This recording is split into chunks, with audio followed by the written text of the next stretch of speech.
ಹೂ ಪಲ್ಯ ಮಾಡೋದು ಹೇಗೆ ಅಂತ ನೋಡೋಣ. ಹೂವನ್ನೆಲ್ಲ ಬಿಡಿಸಿಟ್ಕೊಂಡಿದ್ದೀನಿ. ಅದರಿಂದ ಏನು ಲೇಯರ್ ಇರುತ್ತೆ ಅದರಿಂದ. ಹೂವಲ್ಲಿ ಈ ಥರ ಬ್ಲ್ಯಾಕ್ ಕಲರ್ ಇರುತ್ತೆ ನೋಡಿ, ತೋರಿಸ್ತಾ ಇದ್ದೀನಿ. ಅದನ್ನು ತೆಗಿಬೇಕಷ್ಟೇ, ಬೇರೆ ಏನೂ ಕ್ಲೀನ್ ಮಾಡೋಕ್ಕಿರಲ್ಲ. ಈಗ ರಿಮೂವ್ ಮಾಡಿದ್ದೀನಿ.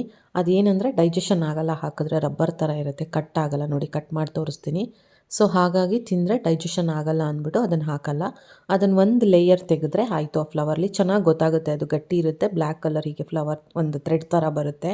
ಸೊ ಅದನ್ನು ರಿಮೂವ್ ಮಾಡಿ ಈ ಫ್ಲವರ್ ಏನಿದೆ ಆ ಎಳೆದನ್ನು ಹಾಕಿದ್ರೆ ಆಯಿತು. ಕಟ್ ಮಾಡಿ ಒಂದು ಪ್ಯಾನ್ಗೆ ಎಣ್ಣೆ, ಸಾಸಿವೆ, ಒಣಮೆಣ್ಸಿನ್ಕಾಯಿ ಹಸಿದು ಹಾಕ್ಬೋದು, ಬೆಳ್ಳುಳ್ಳಿ, ಈರುಳ್ಳಿ, ಕರಿಬೇವಿನ ಸೊಪ್ಪು ಇಷ್ಟನ್ನು ಫ್ರೈ ಮಾಡ್ಕೋಬೇಕು.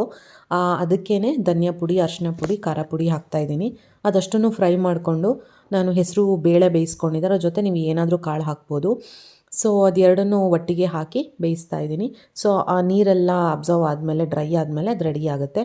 ಪಲ್ಯ ಥರನೂ ಯೂಸ್ ಮಾಡ್ಕೋಬೋದು. ನಾನು ಜಸ್ಟ್ ಅವತ್ತು ರೈಸ್ ಹಾಕ್ಕೊಂಡು ಫ್ರೈಡ್ ರೈಸ್ ಥರ ಯೂಸ್ ಮಾಡ್ಕೊಂಡಿದ್ದೀನಿ.